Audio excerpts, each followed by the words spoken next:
ইনকিলাব মঞ্চের মুখপাত্র ও ঢাকা ৮ আসনের সম্ভাব্য স্বতন্ত্র প্রার্থী শরীফ ওসমান হাদির উপর হামলার ঘটনায় গ্রেপ্তার মোটরসাইকেলের মালিক আব্দুল হান্নানের ৭ দিনের রিমান্ড চেয়েছে পুলিশ।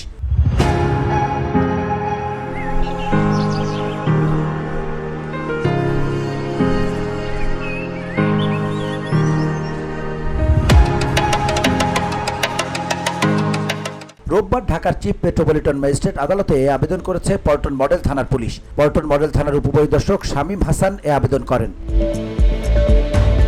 আবেদনে বলা হয়, আসামি হান্নানকে র‍্যাব ২ আটক করে পল্টন মডেল থানায় সোপর্দ করেন। গত ১২ ডিসেম্বর দুপুর ২টা ২৪ পল্টন মডেল থানাধীন বক্স কালভার্ট রোডস্থ ডিআর টাওয়ারের সামনে বিজয়নগর পানির ট্যাঙ্কির অভিমুখী পাকা রাস্তার উপর ঢাকা ৮ আসনের ত্রয়োদশ জাতীয় সংসদ নির্বাচনের জাতীয় সংসদ সদস্য সম্ভাব্য স্বতন্ত্র প্রার্থী ও ইনকিলাব মঞ্চের মুখপাত্র শরীফ ওসমান হাদি গুলিবিদ্ধ হয়ে গুরুতর আহত হয়। তিনি বর্তমানে মুমূর্ষু অবস্থায় এভার কেয়ার হাসপাতালে ভর্তি থেকে চিকিৎসাধীন আছেন।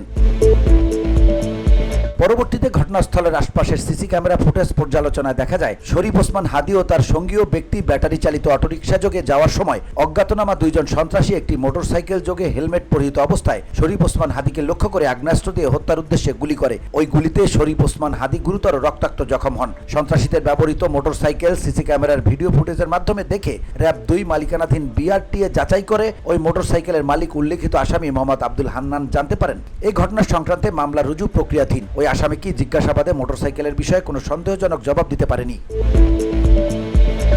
VOD Bangla news desk.